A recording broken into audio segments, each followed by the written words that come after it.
a lot of times wherever you are, at least get started, get going. That's why this now, not how habit from the book, which we help people get in the mindset of, is just get going. And guess what? By doing these things, taking swings, iterating, you'll lead to some better place. The most successful people have the most failures. And that's not thought of. That's not really seen because you're only seeing the success part.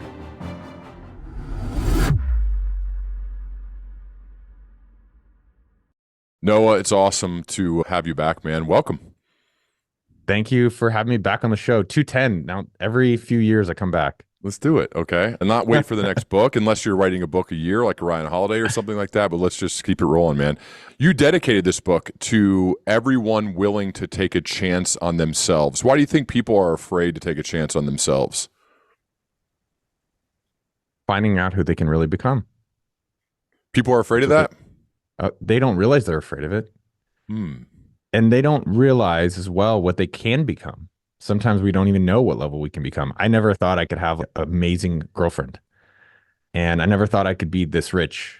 And I never thought I could really do the work I actually like to do. And once you know that it's even possible, being around it, seeing it, reading it, believing it, and you're like, oh shit, maybe that can happen. And so with my content, with AppSumo.com, the business, with $1 Million Week in the book, it's encouraging people like, hey, maybe if you faced a little bit of fear, a tiny bit of fear, and you have a big dream or even a medium dream or any dream, it could be you could see what's possible. And that is so amazing. And it's all out there for everyone. It's accessible. I think that's one of my favorite words is accessibility. Is that it's not exclusive. Whether you're in Ohio, whether you're in Africa, whether you're in South America, creating the life you actually want to live. You acknowledged a few people that I'd like to acknowledge here. Two of them, your mom and your dad, you said they are your biggest advocates and and you thank them for teaching you so much. What did you learn from your mom and your dad? So I have three parents. I have a biological dad and then a dad who raised me. And I was just lucky to be around these three very different people. For instance, my biological father would smoke weed in the car while driving. We'd be sitting on a bucket and then his car would be full of trash. And you're just like, I'm 8 years old in this scary van, frankly. And he's like, yeah, I like it dirty so no one will ever rob it. And I was like, kind of different thinking, but I respected their approach. But I think he's also just a slob. And so I was fortunate to be around a guy who moved here to America when he was 18. He left Israel. He got pretty much kicked out because he couldn't join the army from a heart failure. And then with no English and no skills, was able to build a life for himself, not having any network or anything, not even speaking language. And his fearlessness really was inspiring. It was, as a kid, it was embarrassing, but he would ask for everything. And that's something really big in $1 Million Weekend, where if you want anything in life, if you ask for it, you can get it. And he didn't get it a lot of the times, and he had these rejection goals, and he would just be like, I'm just going to try to get more rejections. And eventually, though, he did door-to-door cold calling and door-to-door knocking to sell copiers. Wow. And he just, hey, do you have a copier? What's your copy? And I remember just being with him as a kid, and I was like, wow, that guy can do what he wants. And I also remember him having money from that. And we go to Costco. That was where he'd take us for lunch. He's like, eat as many samples as you can. and he just had this, he could do whatever he wants mentality. And I appreciated that he could create his schedules and he had money to buy us things. And I was like, there's something about that I want in the future. And then my mom and stepfather never drank, never smoked. My mom goes to the gym. She's 69 years old. She still goes to the gym 5 days a week. She could do more push-ups than all of us. And her discipline and leading by example of really following through with things was really inspiring. And her persistence beats resistance. It's one of my favorite quotes. And she just, oh my God, I tell her a date and she just doesn't stop bugging me. And I think that's a thing for all of us, where what is something you want in life? And it doesn't have to be millions of dollars. It could even be enough for grocery money. It could enough just be creative. It could enough just be have an option. So if you get fired, you have control over your job, and having a dream around that, which we talked in the beginning, but also just persisting on it. Like she just grinds. And she really did a good example of that. And then I'd say with my stepfather, I was very impressed, him being an engineer and him just giving me a computer. And he'd always let me break it. And I would just break the computer and he'd be like, we're going to fix it. And then we break the computer, fix it. And that really led me into how do I be an entrepreneur? How do I do computers? And that's led me to promoting software deals and through AppSumo.com. I'd say one other thing, my mom hated her job. She was a nurse. And she just hated every day she'd come home and complain. And it was a really big moment where I realized I don't want to spend my whole life working for something that I don't want to do. That seemed risky. I didn't want to live a what if life. Fuck, man, you really hate your job and I'm tired of you complaining about it. And so it definitely led me to keep trying and going and starting, which is one of the big things in $1 Million Weekend, to find something that eventually I was like, okay, now I found I created work that I can actually get paid and do what I want to do. And that was from the opposite of her being a nurse that she didn't like for many years. You've written that entrepreneurship is not risky. Risky is spending your life at a job you hate with people you don't like, working on problems you don't care about. It sounds like you learned that from your mom, and it's like the inverse of the opposite of what most people think. Hey, get a job, get health insurance, and hopefully work there 35 plus years, get paid. Hopefully you save some money in your 401k, and then you can retire. And I think we're learning that's not necessarily how it works because of all the layoffs and the craziness. I think the idea of solving problems and finding a way to be useful is less risky than even getting a job. Can you expand and share more on how you learned that at a young age from your mom as well as you've grown up? Yeah, I was at Intel and my grandma, Mima, shout out her, rest in peace, rest in love. She was like, oh, you got a job at Intel. I know it. I can tell the girls when I play Mahjong with them. And I was like, Mima, this job sucks. I hate this job. And she's like, but it's got health insurance and you're making $55,000 a year. I'm proud of you. And I just didn't, I knew I wanted to be an entrepreneur. I knew I had a freedom number in me, a freedom number so I could do what I really wanted. And freedom number is deciding what your number was. It was $3,000. And my parents were just so happy about that job. And I was just so frustrated. And it did give me the opportunity where I had weekends, nights, mostly weekends, to create a lot of side hustles to help me get the hell out of there. And I didn't spend a lot of money. I didn't get investors. And it was like something I could keep doing to eventually lead me to get out of Intel. And the craziest part about it was that I was about to quit and I literally randomly, by I would say some luck and some skill, got a job at Facebook very early.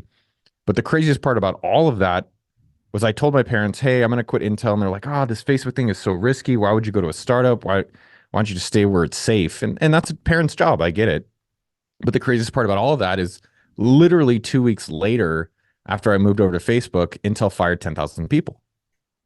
And when you've been fired, which I've been fired twice, you realize the amount of control that you have on making sure you can pay your mortgage, making sure you take care of your kids, making sure you can have food on the table is not as much in your control as you thought. And so I encourage everyone, whether you want to quit your job or not, you don't even have to. A lot of people at appsumo.com, the business I helped start 14 years ago, a lot of them have side hustles, making as much as they make at AppSumo, maybe even more. I haven't asked that.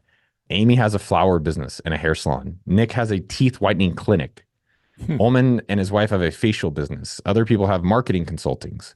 Other people do what they do in their day job and do that on the side as well. And so the reality, though, is one day they might want to do it or they can have both and it's great. And I think risky to me seemed more being frustrated every day going to a job that I hated Sundays. I hated my Monday drives.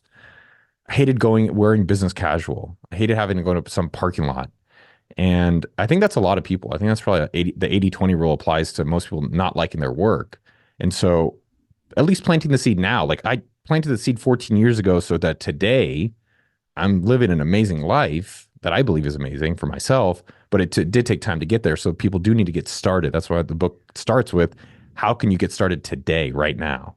And so do you think people are, because there's lots of people that have a job, and I don't know if they necessarily hate the job, but they're just okay with it, right? It pays the bills. They've collected mortgages and cars and kids, and so they have a high fixed cost every month to pay for it. And so sometimes a job can be helpful for that. So what do you think about that person is, hey, there's got to be something in you that's beyond just that day job? Or because I'm wrestling with the person who's okay with the job.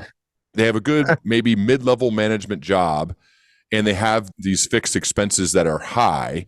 What's your advice to them when it comes to $1 Million Weekend? Have a dream. Let's start there. Have a fantasy. So I talk about in the end of the book, actually, like, what's your fantasy as you got your business going? And so If your fantasy is to do work you don't really care for and have a risky job where like you get fired because maybe they're cutting middle management, then stick with that. But if you have a fantasy, which I think 99.99% of people do, and you start realizing, holy shit, I can actually, like for myself, I live half the year in Barcelona and half the year in Austin, Texas. And then I can go to the Super Bowl and not work for a few days if I want to. And I can start, what other kind of things can I do? And it's not only not working, I can also then do work all day where I get to talk to people like you. I get to work on a business. We do almost $100 million a year revenue, which is insane. And then I get to go make YouTube videos talking to really interesting people and learning from them and sharing that advice with others. And so I can't bring a horse to water. I don't know why people are bringing horses to water. I can't make someone go to the gym. But if people have desires and they realize that there's levels of where they could be living, and it's not even just materialistic, it's even the freedom of your schedule. Mm-hmm. I could take last week, I just left to go work on the book. So I didn't run the company. I didn't really make any YouTube videos. I just went to Bay Area to go to a Niners game. Then I went to LA for 2 days. Then I went to Vegas for 2 days. Then I went to a Raiders game. Then I came home.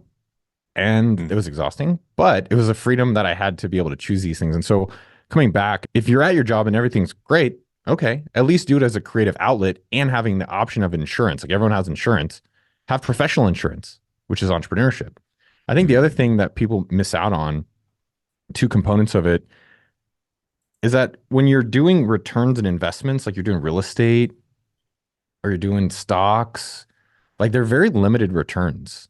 Like Warren Buffett, everyone loves this guy, but you know how he got rich? He got rich because of Geico. He got rich because of entrepreneurship. He ran a business. He owned a business. The richest people in the world own businesses that have unlimited returns. Now, the crazy point about that for anyone in their day job as well is that all these unlimited returns and these big returns where people like myself make millions and Warren Buffett makes billions, they start with $1. And that's where most people just don't get going. And so I started AppSumo.com with $12, right? $12 is my first sale, which is, blows my mind. It was a PayPal. It wasn't like some big investments. It wasn't some crazy long process. It was in a weekend with 48 bucks. I built a website, which was literally a PayPal button. Someone would PayPal me, and then I would manually email them a code for the software deal. And that has turned into almost $100 million business, but I started. Mm. And so that's such a powerful thing. You asked about people in their day jobs. There are a lot of them, and I'll tell you a quick story on it. There's a guy, Jake, I just met 2 months ago, and he has a day job. He's a project manager, probably makes 120, good money in my opinion. 3 kids, wife. I think it's making 120 nowadays is hard to live. I don't know how others do it, straight up. But if you're doing Uber Eats, if you're trying to have vacations, you have to look at how you're spending money. And I do feel blessed to be at a point where I don't have to think about that stuff.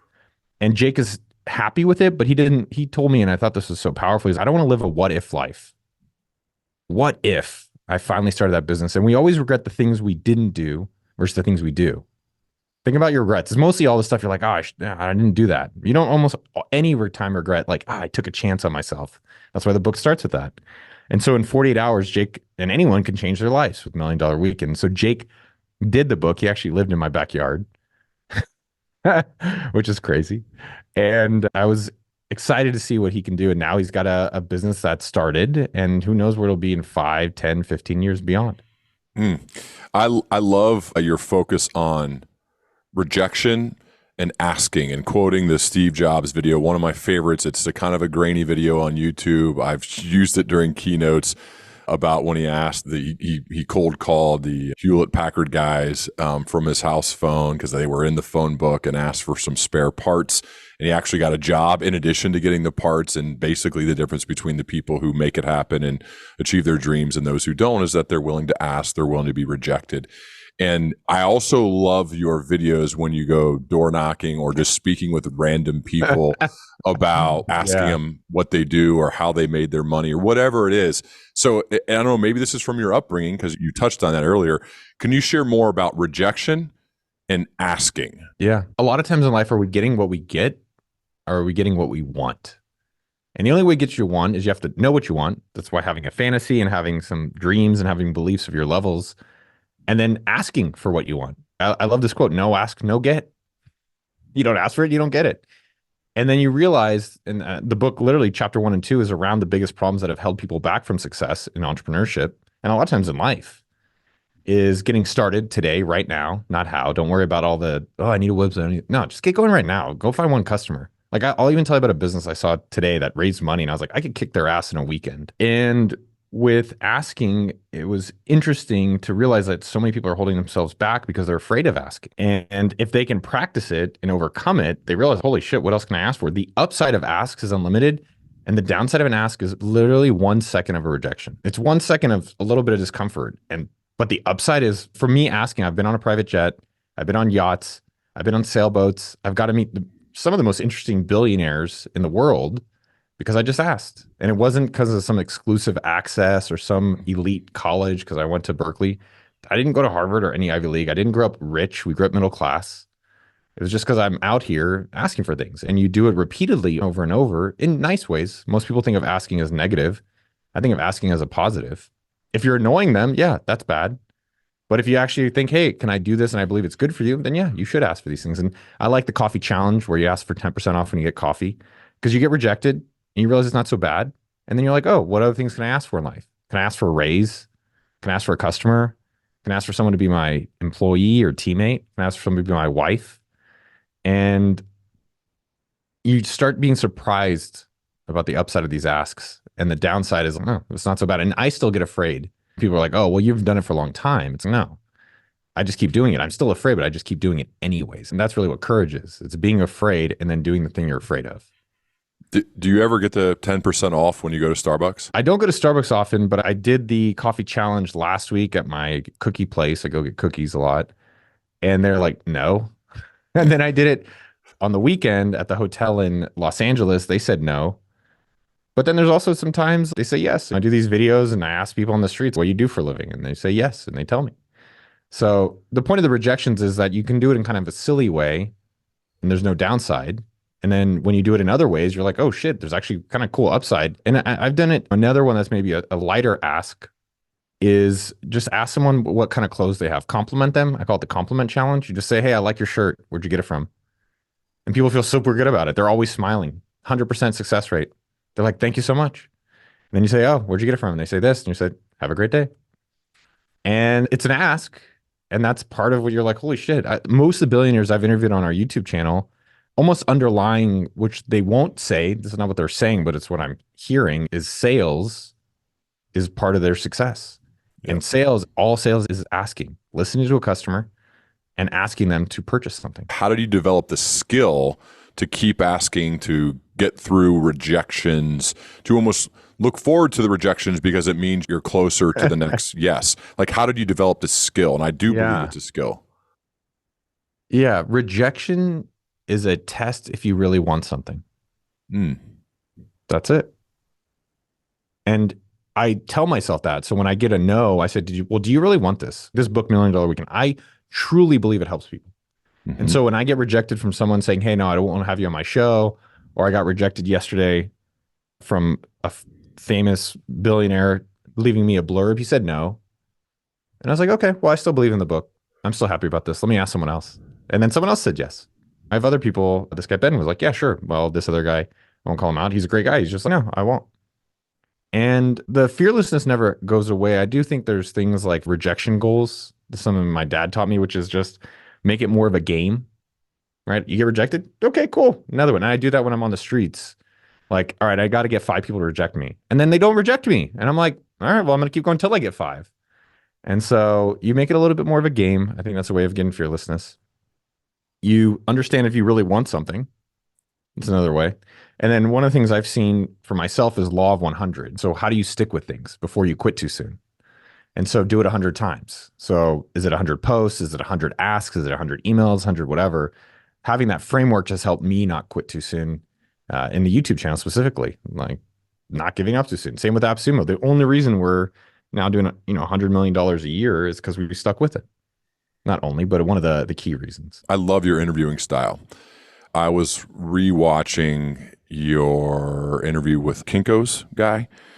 The way he looks at you is different.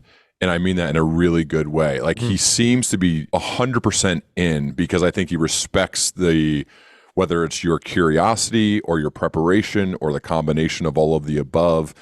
and he gives you some of the best answers. I mean, those clips just go viral on social. Right. I've seen the same ones, I feel like, over and over, and they keep popping up, and it's not a new clip anymore.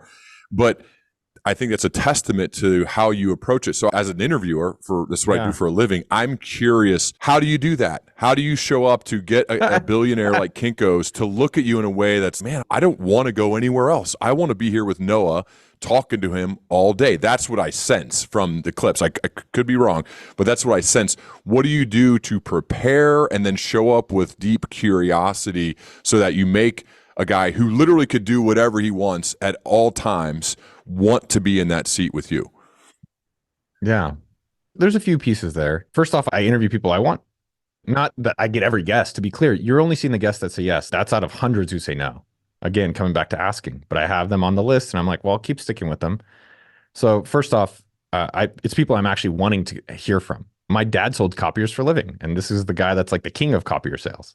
So that's number one. Number two, when you're going in to meet someone else, tell them how they impacted your life. Yeah. Give them a compliment. Holy shit, man. You did this thing with copiers. I remember as a kid, I would go to Kinko's with my dad, and I was so cool how you did this stuff. And then people like knowing how you've impacted them.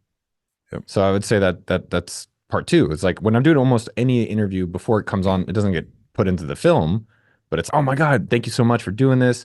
Sometimes I can try to bring a gift. Not always the case, but compliment them. Number three is what's in it for them.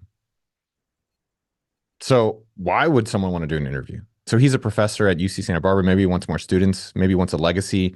John Paul DeJoria has a lot of charities. So we offered to donate all the ad money to charity. So think about WIFT. I call it WIFT. What's in it for them? And we're always about selfish. What's in it for me?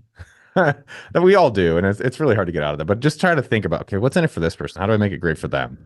And that applies to the interview too. Like, how do you create questions where they're excited to share a story? So now when we get into the preparation and the interview, we spend more time preparing for interviews and the topics and the people than people realize. Mm-hmm. I don't know how many weeks, maybe 2 weeks, give or take. And we have a full-time researcher. We have Jeremy and now Dylan, who's our production manager, producer. And so there's a lot of preparation around which questions are really going to be getting us the story. So I like going for stories. Tell me the story, because stories is what people remember. And so a lot of times we'll have so many questions, and then we'll really just say, okay, if we only can get three, what are the three meatiest questions? And then noticing from our channel and other channels, you can look at most replayed or which stuff it's commented, and those will then end up being the questions we ask. So we almost always ask, what do you regret in life? That one's just like a banger one that's worked. I'll tend to ask, like, how do you enjoy your money? Because people want to hear how rich people live. And a lot of, I don't know, third, it varies per person. Probably, how did you make your first million? What advice you have for people like you and me? And sometimes it's generic. Like when people say, work hard, I'm like, shit, how hard is hard work? Tell me. Tell me a story of hard work for you. Right? You see how it changed when people just say hard work to like, tell me the story when you worked hard. And then I'd say lastly, you're seeing an hour of 3 hours. And this is something that's really important for anyone starting, which again, if you're starting a business, starting is the most powerful thing. But I'm recording a lot, and then I'm cutting down really to the best stuff. Our team is, and we spend, I don't know, a week or two just doing the editing. And so a lot of times when we're doing a new activity or we're doing a recording or doing anything, we expect the first swing to be great, and realizing you have to keep swinging and you have to keep improving. So now I've been doing interviews probably 10 years and hardcore on YouTube now 3 years. So you get going, and not the first one was great, but it gets better and better. What do you like best about doing that? You're investing money and time and other people to build up YouTube, to do these interviews, to ask and get rejected. What do you like best about it? It creates an interesting life. Yeah. I get to meet interesting people and learn from them and then share that with others. And I get paid for this. Not really paid well. I mean, YouTube loses money. We lose about $250,000 a year. We invest. I don't actually think we're losing. We're investing. But I'm getting to meet people I'm curious about and get 10,000 hours of education in 1 to 2 hours, and then share that with others, and others are benefiting. And I love promoting. When you ask me, I think everyone should think about what their free line is. What are you doing for free? What's your free line? My free line is promotion. So I get to meet interesting people and then promote the shit out of them. And I'd say the other thing for myself with doing the interviews and the content is I'm proud of myself, which sounds actually kind of weird to say out loud. It does. We're proud of ourselves. Dude, don't be so cocky. Don't take me down. And I think it's good to think about the things that we like to do and we work hard on and we're proud of. These videos where I go on the streets and I knock on doors or I ask first class passengers, almost every time it crosses my mind, aren't you already rich? Like, why are you doing this? You don't need to do this. And I think about, okay, well, every time I do it, it is challenging, and I'm always proud of the hard work afterwards. I'm proud of pushing myself to feel a little discomfort and then finding really grateful and generous people who are happy to share stories. And so with the YouTube channel, a lot of the times I just watch the videos back and I'm always proud of what me and the team really have been able to accomplish. And so I think that's there for everyone in whatever they're working on. Isn't it cool that and I feel this way too, like you're documenting your life and you're learning and you can look back on it. I'm with you when it comes to being proud of the work and proud of what you're doing and seeing the impact you're having on other people. That is as gratifying as anything you can do. Yeah. I mean, I was doing one, I'll give you compliments. I'll give you a compliment as an interviewer. One of the secret things that I've learned, it is kind of a secret, is just pausing more when you're interviewing and then letting people just kind of ramble or talk and then they get somewhere and then they finally get to the place they wanted to go. And then you're like, okay, I'm gonna use that part. That was good. So you'll see that a lot. You won't see it in the edit, but that's what happens in the thing. Yeah, it is an interesting documentation. And I would say for anyone out there, like just being out there, whether you're the person in front or person in back, it just puts me in cool places to meet amazing people. And then amazing people start coming to me at this point. The founder of Reebok, someone's, oh, you got to interview them. Or Larry Janeski, who we put out and went viral, this guy who makes $600 million a year in revenue doing basements. That was because someone knows I'm doing it. And so a lot of times wherever you are, at least get started, get going. That's why this now, not how habit from the book, which we help people get in the mindset of, to just get going. And then guess what? By doing these things, taking swings, iterating, you'll lead to some better place. The most successful people have the most failures. And that's not thought of. That's not really seen because you're only seeing the success part. You also thanked Adam Gilbert. You guys apparently went on a bike ride more than 10 years ago and you shared a dream. Can you tell me more about that bike ride and the dream you shared with him?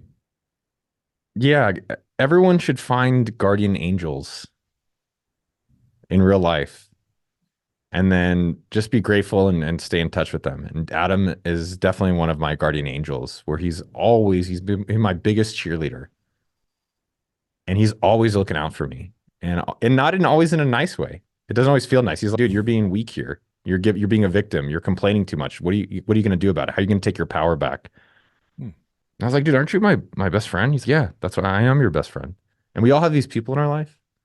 And by the way, one comment is if people are trying to find rich people or successful people, they're all around you. You just have to ask. I had people come to my house. I have a multi-million-dollar house, which is unreal. I can't believe I get to live in it. I'm still waiting for them to kick me out. And I have people come, a boxing coach will come, or different people, house managers. No one ever asked me how I'm getting rich. And that's the first thing I'm asking if I went to someone that I had a parking spot that I was renting. And I was like, how'd you get this? I rented it from this guy. I was like, how'd you own a parking spot? And how are you rich? And he's like, well, I sold a company for 20 million and now I do this. And I've gone on to actually do some business stuff with him afterwards just because I asked. So again, there's successful people all around you or nearby, 1 degree away from you. Go and ask for them. With Adam Gilbert, yeah, we were in New York on city bikes. And I said, there's going to be a time where I like to, everything I've ever learned about, and I wish I learned about starting a business, I'm going to put into a book that no one else has done. And that was 15 years ago. And it took time for me to feel ready. Like the timing felt right. And so a few years ago, it felt, okay, there's nothing else there like it. I'm frustrated that there's a lot of these fiction business writers and fake fantasy business people on YouTube that they have businesses and money, but you can never see them. I find it unbelievable. It's like someone at a gym that's like very overweight. They're like, yeah, but I'm jacked. I'm like, but I can see you. I can see you. It just doesn't never connected to me. And I was like, I've worked for Zuckerberg. I've started Mint.com. I've started so many million-dollar businesses. I've started so many that didn't work. I've helped a lot of people. And so I felt finally, yes, I can confidently pull all this together. And that was the dream 15 years ago. And so again, we talked about fantasies. Like, have some fantasies. Be kind of cool to meet Joe Rogan one day. And to be clear, have authentic fantasies, right? I think people have the things we think we should want. And then it's realizing what you actually want. There's a lot of people that want to interview people like Elon Musk. I don't care. Not two shits. Like, I think I'm more interested in these people that people don't know, and I find them fascinating, or companies I like. And those are the ones I want, right? And so again, with the book and all these things, it's okay. I thought it would be really great, and it felt right after a certain period of time. And that was 15 years later. You mentioned working for Mark Zuckerberg. You were the 30th employee at Facebook. Yeah. So you're working there with him on a small team. What is one thing that you learned from him that you apply to to your work today? Yeah. We just did it an hour ago before this call, which he focus on one singular goal for success in your business. And Mark's was 1 billion people. And this is when we were at 10 million people and no one even knew who Facebook was. And he was obsessed with getting there. And so that was very powerful. So with appsumo.com, we have always had one singular goal. So this year, it's $45 million net revenue. And you ask any single person on the team, they'll say 45 million. And then we have a goal next year, which is 56.6 million net revenue. And it's not a very big 2x. It's an interesting thing about less ambitious goals, but Mark did that. This book, number one goal, 1,000 Amazon reviews within 30 days of the book coming out. That's it. Then you can create other goals if you hit your goal, but that's for that. The YouTube channel, the goal this year was to get to 750,000 subscribers. We got to 1 million. That's cool. But now next year we're trying to get to 1.25 million. So this isn't necessarily Mark, but this is my own twist on it, is have one singular goal, but also have like sustainable goals. Have very small incremental goals that you can sustain for longevity. And that will get you to very massive success. All the billionaires I've met, none of them became a billionaire within 20 years. Not one. So I was like, oh, that's kind of interesting. What is it with that? It's because it takes compounded time to get to these levels of wealth. So that was definitely one thing for Mark. He had a really exciting vision. So I think that's a really big takeaway for all of us. For a lot of years in AppSumo, I was just kind of like, I don't know, this is kind of cool. And I would say really in the past 2 years, I'm like, holy fuck. We can actually be the number one place to promote all SaaS software, all software tools for entrepreneurs. Holy shit, that's really cool. And people are like, you want to sell? I'm like, hell no. Why would I want to do something else? I love what this is. So I think for all of us, what's the exciting thing we're working on? What is the exciting thing we're looking forward to?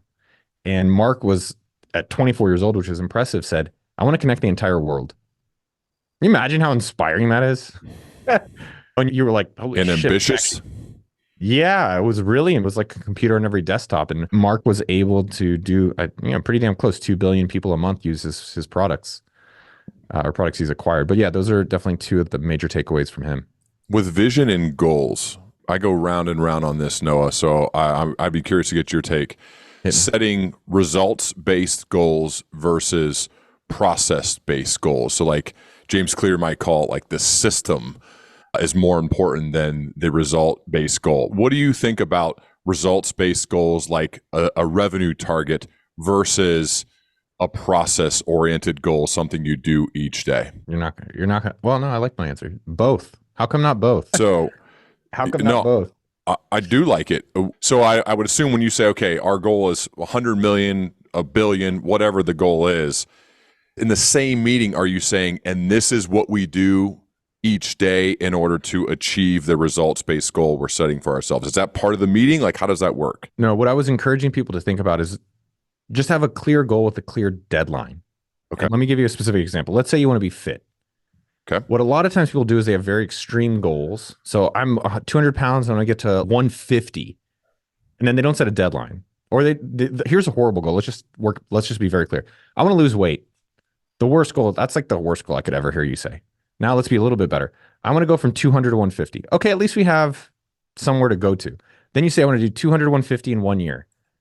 That's okay, perfect. At least you have your starting point, a destination point, and a time.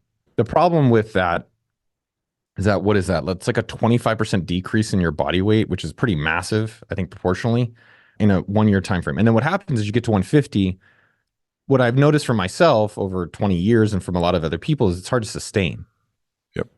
So I think what's beneficial is either set less ambitious goals, which is I'm going to go from 200, and you'll notice that you actually really focus on the habits. You focus on the behaviors. You're not trying to do extreme. Well, I'm going to go fasting. I'm going to do all these things. You're like, okay, it's 180 and then I'll do 170. And guess what? You can do it for a long period of time. Eventually you might even blow past 150. So that's one way of approaching it that I found to be beneficial. I think the other way that James talks about, and this is something that I've done, and it just depends on what's working for you. I don't think it's black or white. I think there's 2 to 3 options: systems, outcome, or both. So the other option that I've gone is that I've done weight goals. Like I want to be 170. Okay, I'm 170. So what? I just keep choosing 170? No. So now I want to work out 3 times a week. And so it does depend on what's working for you. I think you can integrate both of them though. But what about the vision part? This is something that I've admire in others and have not developed the skill. And now that you're running a company, you've run multiple companies, you've been early at companies, you got to see this. How have you developed this visionary skill, this ability to say, we want to do fill in the blank and inspire a group of people to want to do the work to get closer towards that vision? Yeah. Well, going back to your previous thing, I want to provide a little more clarity. Okay. There's the outcome, which is 3 workouts a week, like your body weight, but then there are your inputs that lead you to there. And I think that's the part that maybe you were asking about. So let's even take AppSumo. So we wanted to get to $45 million net revenue this year. Now, what are our key priorities that we believe will help us do it? So we think we need to hit new buyer revenue of X million. We need return buyer revenue, hit X million, and we need a certain amount of plus customers. These are our VIP customers at AppSumo. Okay, those are outcomes. These are results that we think will help us get to 45 million. Now, each quarter, what are the inputs we think will make the biggest impact to those outcomes? And those are all within your control. So that's one way of considering it. Let's take the YouTube as another example. We wanted to go from 500 to 750,000 subscribers this year. What's in our control? I can control how many videos we put out. So our strategy is to put out 2 videos a month, because we found that by doing that input, it has led us to the output of getting to that subscriber goal. So I do think you have to separate what's your outcome process things versus what are the input controllables that you have total control over to end up getting the outcome that you desire. And guess what? Some of these inputs may not work. Yeah. And that's okay, but at least you're understanding what input you're trying to impact. Now, in terms of vision, let's just do it. I'll do it with you right now. So what's your goal this year? What's your goal for next year, 2024? What do you mean? If you could just do, but it's 2024, December 19th, 1 year from today, like where'd you end up? Is in relation to... Oh no, with your business. What's your vision for your business? Not even vision. Well, don't even worry about. I think the word vision is that's the problem. It's just so like this ominous thing, like vision. It's like something that others have but we don't. But what's your dream, or what would be super cool? It's December 19th, 2024. Fast forward 1 year. Like, what happened for you in your business? Well, see, this is part of the problem, is that I don't set really any outcome-based goals. I really focus mostly on the inputs. I'm going to publish at least 1 podcast a week, which I've done for 9 years. I'm going to publish 6 solo episodes, which I've never done before, in a year. We're going to also publish a video for every single podcast that we do, as well as 3 clips per episode. And what has happened, I'm also going to publish a new book on March 26th of 2024. What I found is focusing on doing excellent work, the preparation, and then the consistency, which consistency leads to trust with your audience, as from being consistent, that makes your audience say, oh, I know every Sunday at 7:00 a new one's coming. And so when I wash the dishes after family dinner, or I go on my Monday morning walk, or I'm on the bus or the train, or whatever your workout is for the commute, I got the Learning Leader shows coming. Then a tiny percentage of that audience says, I want more. I either want you to work with my leadership team, I want you to come speak at my event, my conference, I want to work with you one-on-one, I want to buy your online course. And all you need is a fraction of that audience to make $1 million. And so I don't necessarily set a revenue target, but I know if I keep pumping out consistent, excellent, useful content, that tiny percentage will either stay the same or increase. And as the audience grows, even if percentage of that audience stays the same that ask for more, business grows. Yeah, I have to build a team. I have to have a set of contractors that I hire to help me with various things, like producing the content, like helping me with all the consulting work, which I've done this year. And then that leads to it. But that's why I ask, is because I don't really set those goals. I just kind of focus on head down doing the work each day after day. And now 9 years later, it's created a really nice life for me and my family. I want to get better at it though. Like, I'm like, what if I did have a 5-year vision, or I had a plan in place, as opposed to only heads down focused on the work? Maybe it would go better. I don't know. That's why I'm inspired when I see stuff like you and what you're doing. Maybe that is a better way to do it, as opposed to just being only myopically focused on the work. So two comments there. It sounds like it's working for you. The best businesses are the ones that work. The reason AppSumo is successful is we find things that work, and then we do them until there's no limit, until they expire. meaning we do video sponsorships. That's something we started as a test. We do test and invest, and then we do double down. We tested in the beginning of the year, it worked, and now we have a team of 5 sponsoring video creators. So my point being is find the things that work, and if this is what's working for you and you're happy where you're at in the business, then I would continue it. Yep. And I would figure out how do you keep doing that. I'd say the other comment there is you don't have to do shit. You don't have to hire people. You don't have to scale the business. I don't want to be $1 billion business. I don't care. That's not what motivates me. I don't get up in the morning. I get excited to promote software deals. I get excited to work with the team. I get excited about how else can we help promote these tools. And so being mindful of that, we have a board, get $1 billion. And if you're not growing fast, you're losing. And I'm like, that's just not my motivation. This is the way I do it. And it works for me. If it's not working for people and they're not happy where they are, then I would consider, okay, it's not getting where you want to go. Let's try another way. But it sounds like you're doing great.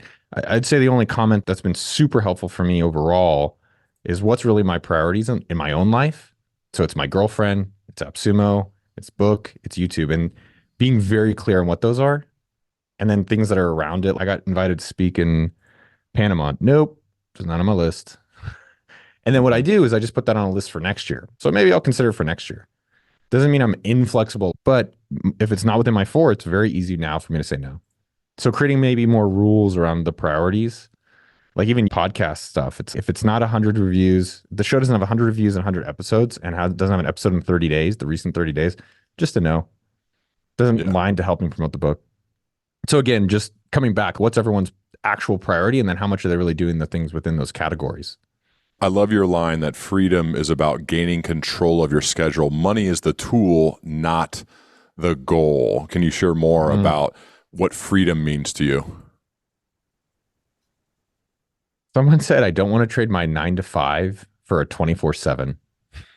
I love my work. Yeah. I don't want a job. It's very fortunate and it's available to everyone to have money to be able to choose how you want to spend your entire day. Like I don't do meetings before noon with our company unless there's like an emergency meeting. We had an emergency one today. But in general, my 0 to noon is free. It's Mhm. amazing. And it doesn't, if you have a day job and you do that, you're probably going to get fired. Mhm. Or you have to go to an office and you have to commute and it's frustrating. And what I've realized is most people don't necessarily care to be actually a millionaire. They care to be a time millionaire. Mm. And a time millionaire is someone where by having a freedom number where you make the amount of money you need to be, actually quit your job, which is much lower than people realize. Mine's $3,000. Is that you can actually be a time millionaire and be like, how do I want to spend my day? And then find things you actually enjoy working on. And what's crazy about that is if you find the things you actually enjoy working on, sounds like you love what you're doing, you can actually make the most money. Yeah. It's weird how it works, isn't it? Yeah. And by doing all these YouTube videos, what's crazy is how many different ways people are getting rich. Fish tanks, gardening, mini skateboards, yoga classes, basements, ship tankers, e-commerce, digital software like myself with AppSumo.com. There's Mark Manson who got rich off a book. There's a lot of different ways of getting rich out in this universe. And there's a lot of money out there for people that are willing to get started, willing to ask, and then follow I would recommend the $1 Million Weekend process. And that all comes back to is start realizing like, holy shit, like my girlfriend has 2 jobs, like 2 legit jobs. She's on Zoom. She has 2 laptops. It's impressive actually. But she's also stressed. I don't want to speak for her, but it's seeing that. And, I do wonder, I'm like, is this how you want to spend all day? Do you want to feel as stressed as you are? And some stress is good, but it's being clear how we can actually spend our time and realizing like, holy shit, I could actually have my week or like yourself talking to podcasts, spending maybe one day just with your family, however you want to be, you have that fantasy of it that can actually become a reality once you start believing and getting started to move towards that direction. I will say it's like you have someone like my brother on the other side of it. He's a doctor. I think he's jealous and he's frustrated Mm. that he spent 10 years in school and he's 300,000 in debt and there's another way of living. Hmm. And he can have vacations like the 2 week, 3 weeks that other people get, but he could have month long and he would rather do that. I know he would.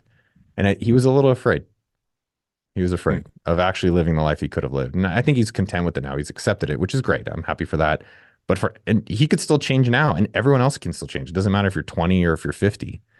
And for him, it would be mountain biking all day. It'd be like hanging with this kid, going mountain biking. That's what he loves to do. And part of getting going is you map this out perfectly. And so maybe we can dig into a tiny bit of it. And I highly recommend this book because it's really well written. I've actually talked with the Tal Raz, the guy you wrote it with. Oh, It seems like a really good dude, a great guy to write a book with. But I want to learn a little bit about the $1,000,000 weekend process. So you can launch your business with the $1,000,000 weekend process. yeah. What is the $1,000,000 weekend process? Yeah. So start it, build it, grow it. There's 3 sections. Basically, starting it is just getting your mind right. And that was the most surprising section because I thought, hey, here's how I've built literally $7 million companies, 7 different $1,000,000 companies, and just copy it. And they're like, and I gave it to people and they didn't do shit. And I was like, what happened? They're like, I'm afraid. What are you afraid of? Just get going. And that's where starting Because you don't have to quit your job to do this, to at least get started. No, I've never quit my job. I've never quit my job. Ever. Yeah, I had a full-time job for this podcast for 3+ years. And then the market spoke enough times that said, the market has said, we can sustain you and your family based on whatever all of the work they're asking you to do. What would happen if you actually put all of your effort instead of just your free time beyond the 9-to-5 job? Yeah. That was my question in 2017. And decided to say, well, yeah, let's go. I mean, the market has spoken enough times because it doesn't lie. That's the thing. That's what's really cool about it. It will tell you. It will tell you if there's something there. And then if you really put all your effort into it, who knows? Like, that was my thing, is like, why not give it a go? I can always find a job. Like, you could find a job if you had to. You probably don't want to. I don't either, but you could. So can you walk me through the $1,000,000 weekend process? So first off, get your mind. So getting going on starting, and how do we have fun challenges? No one wants this to be a dread or a drag or being nagged about these things. So get going on starting, practicing that, getting amazing at that, then getting going on asking for things, just in small things. And then once you get your mind and you're optimistic and you're like, oh, wow, I feel more powerful, more confident in myself. Now it's, how do we build it? So it's finding out the actual idea. Well, hold on one sec. What do you mean by asking for things? Like, we've talked about it earlier, but what was it like for you, or maybe an example of get comfortable just asking for things? What do you mean by that? So Jake, who read the book, has had an idea for 2 years. He's been sitting on the sidelines waiting for the right time. And so through doing the challenges in the book, through reading the book, in 48 hours, Jake started asking people to be his customers for his golf experiences. He's a big golfer. Huh. And so he got more comfortable after going through $1,000,000 Weekend to then ask people to be like, I'm starting this business. You want to be my customer? You want to put a deposit down? They're like, sure.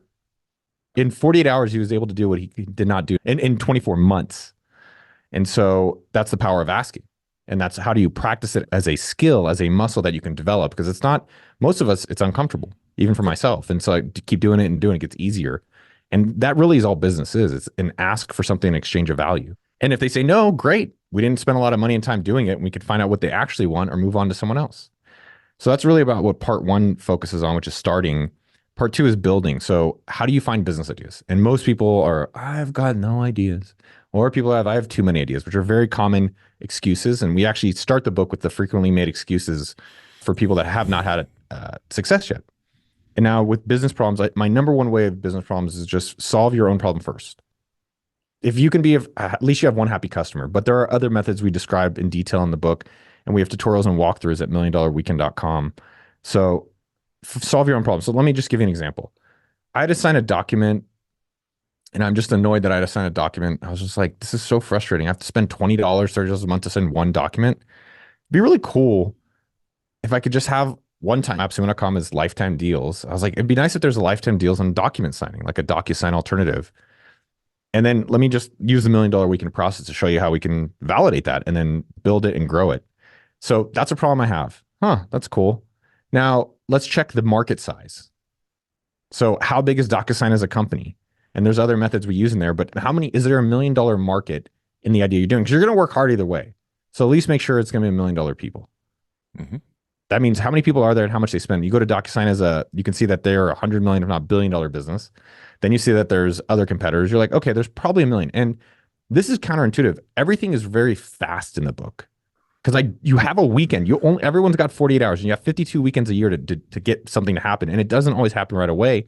But I don't want people spending 3 months being like, I'm going to do a deep discounted cash flow analysis to really understand the business. Like, your business plan is to make money and find problems that your customers are excited to have solved. Now, I've gone the other way, and people can do it the other way, but it takes more time and more money. So let's say let's stick with this example. Now it's a $1,000,000 market. Now you do the 1-minute business model.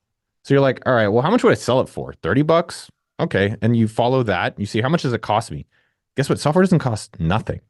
It costs development, but you have to eventually do that. But it actually sell each time doesn't cost you much.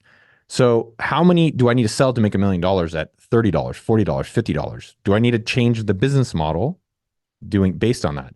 And I was like, I believe around $30 to $50, I can make $1 million with this. Not that weekend necessarily. I think it's possible. That'd be crazy, and it is possible, but over some period of time. And what you're doing here is just making sure what you're working on has the opportunity, because you're going to work hard either way. So do that. Then, so you have your idea. Now you need to validate it. Now let's not go build a website, get an e-commerce Shopify store, go on Fiverr, go on Upwork and pay a developer, complain that you don't have money, complain you don't have a technical co-founder. No. There's 3 validation methods. I'll give you one example. There's 2 more in $1 Million Weekend. One of them is just pre-sales. So how do I go to people that I believe are going to be signing documents? And again, when you're solving problems, you're going to focus on your groups. So this is called the zone of influence in the book. Your zone of influence is, who do you have access to? This guy, Jake, who started a golf business, plays a lot of golf. He knows a lot of golfers. You know who's never going to start a golf business? Noah Kagan. I don't give a shit about golf. I give a shit about margaritas. I go to the driving range. I don't know what I'm doing there. And so I don't have a zone of influence or a network around that. And so many times people are making business much harder on themselves. They're saying, I have this unfair advantage in things and network I have access to. Let me do the harder version, do stuff I know no one in. Doesn't mean it's not possible. It just means, like, why are you making it so hard on yourself? There's an easy way, and it's this way. So with the document thing, it's thinking about, who do I know in my zone of influence that would want these things? And then it walks you through exactly how do you pre-sell, how do you get the conversation to pre-sell these people? So example, I was on a call with my business coach yesterday. And the way you do the pre-sell, for one of the ways for pre-sell validation, is it's called listen, option, transition. Basically, I just listened to him and I asked him, hey, I'm working on this idea. I'd love your feedback. Just get feedback. I'm working on this idea about document signing and invoicing. Do you use anything today? Oh, yeah, man. And he's telling me a story. Actually, we did this and now we do that. I'm like, how's that going for you? Oh, it's annoying. What's annoying about it? And I said, oh, huh. Then now it's option. Let me give you a solution to that problem. I have an alternative for $30 a month. It sounds like it's simpler and more affordable than what you're currently using. How's that sound? Great. Okay. Dan Putt from reboot.io. I was like, Dan, are you willing to put down a deposit right now that'll be refundable for me to be my document business that we're going to be building out in the next month if you like this? No. Oh, okay. Can you tell me why it's not a no-brainer for you to deposit right now? Again, I'm not selling, Dan. I'm not like, you better do this and nagging him or forcing him. And a lot of times people think selling is bad and rejection is bad. It's a good thing. If he tells me, I'm listening to him, I give him an option of what I think actually helps him, and I transition him to actually giving money versus the promise of it, which is also a rejection. And if he doesn't want it, great. If he does want it, great. And now I at least learn and can improve. Rejection is a great opportunity for learning. And so that's really around, now I've started it. I've maybe gotten 3 customers, 48 hours. That's what I encourage people. You only have a weekend. Can you get 3 customers? And Jake got 5, which was amazing. And he knows it's $1 million opportunity. He knows his business model works, or at least the first version of it. And there's going to be iterations. And then it's like, how do you grow it? So the 3 sections on grow it is the exact same playbook I used to get Mint.com, 1 million users. We sold for $200 million. AppSumo.com, $80+ million a year revenue business. Same playbook I use there. Same playbook I use on YouTube. Same playbook I use on social media. Same playbook I'm even using on the book. And the 3 sections really are, how do you figure out your social media plan? Which is kind of generic. There's a lot of out there, but most people are doing too much. Mm-hmm. Then I'd say what most people are not doing really well is, how do you transition them into your email list? So how exactly do you get free traffic from social and then get paid customers from your email list with this specific type of business? And then lastly, now how do you turn it into a machine? So how do you have it as a repeatable method? And I show different stories of others as well as myself to find the thing that's working for a business. And then the last thing, $1 million weekend, is how do you set yourself up to have this thing ongoing from your personal schedule, from your yearly schedule, to be able to do this consistently as you run the business. I can't believe it's $30 for this book. That's huge. I mean, the fact that people can create $1 million business in a weekend and change their life for $30 that's a pretty good deal. I would say that's an AppSumo special. Love it. Do you have time for one more? Yeah. This is for me. I like the question you have for yourself, by the way, because if it helps others, I hope it does. But a service-based business versus a product-based business. What I do is a service for the most part. I do have an online product, but the bulk of my work is me providing a service, or people that I bring along with me that I pay as contractors. that I think are better than me at what I'm doing. What about that element? Because that's a little different than a product or something that Jack Butcher would say you build once and sell to infinity. What are you selling? Keynote speeches, consulting, one-on-one advising, leadership circles, which are mastermind groups, that type of thing. What's the number one way you make money in that? Number one way I make money? You mean? Yeah, I go in your service category.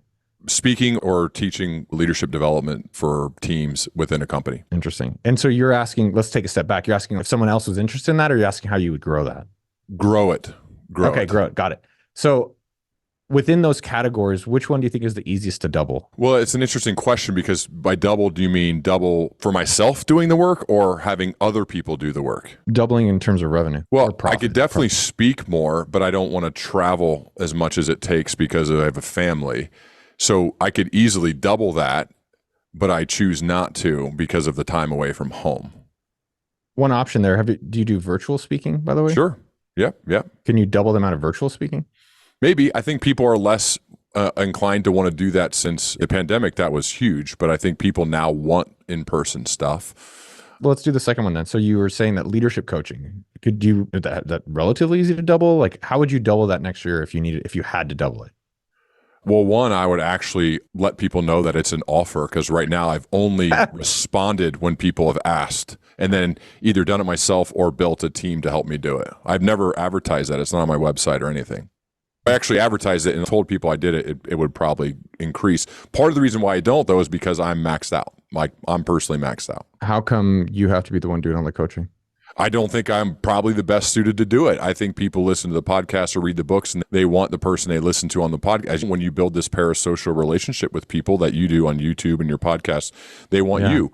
They want you because they've built a relationship over the past 5 years with you. And I get it. I completely get it. I mean, I build those relationships with people. You're one of those guys I built a relationship with. You don't know it, but I have. And so that's part of that's part of it. It sounds like you have a fear that you think that they need you when you don't really know that. Yeah. And so the book talks about now, not how. You could find out today if that's something that people are actually excited to sign up for. You could send an email, you could send a text, you could post on social. I have a leadership thing. I'm going to open up 5 slots. Normally you have 3 or whatever, and then see today if that's something that people sign up for. Just to give you a counterexample, we use reboot.io as our business coaching. There's Jerry, who's the superstar. He's like their guy. He's their you. But I don't really need Jerry. I just need as good as Jerry, if not better than Jerry. And I work with Dan, who I find amazing. And then they have 4 or 5 other people. And so how do you make sure that everybody is approved to be as good as Ryan? And so that's for you to figure out and make sure that you have a process and all these things you can figure out on the back end. But I would make sure on the front end that you could find out literally this week, today, right now, if it's something that people want to sign up for, and you could double, triple, 10x your revenue. So you do it and Jerry's not involved at all? I only talked to Jerry once, and that was on a podcast. But I pay their firm just like I'm paying for Jerry. I think one of the things that's missed out, especially in entrepreneurship, is people worry about so much about, how do I make $1 million? I don't want to do this. You haven't even made $1. So just worry about $1. Let's part there. Number 2, biggest problem, people are like, well, I don't want to do the work. Guess what? I don't want to do the work. I don't do any work. You don't have to do the work. I don't have to do the work. You think any of these people running big ass companies have W-2 salaries? No, they don't. The richest people on earth, almost none of them have W-2s. But what they do is they have a lot of people that have W-2s that are employees that do the work. And that's a big misconception. I don't want to trade my time for money. Good, don't. Find someone who will. And I don't mean that as a negative. There are people who are happy to do that kind of stuff. Yeah. And so I would say for you, if it's learning leader approved, great. I think you'd be surprised how people respond. But I think the whole point of $1 million weekend is you don't know. Why not find out? I've tested this year a little bit, and it's funny to see that I actually think the people I brought in are better than I am at it. Yeah. You know? And maybe even the clients are a little hesitant initially. Wait, you're not doing it? You're not the leader of it? I'm like, no, I actually found people who are better. And I don't know if they initially fully believe you, but then you actually monitor or you see the work and you're like, they're happy, I'm happy. So in a way it's been tested. And so I think the next move is probably just actually promote it and tell people you do it, and then me not be the one who's actually showing up doing the teaching or the leading. It's actually other people, like Jerry's doing with, it sounds like, with his company. Exactly. I've talked to Jerry on my show too. He's awesome. he was really good. He's great. I think two recommendations I would say is how do you create consistency in the customer experience? Yeah. And so, is there an ongoing survey for your customers?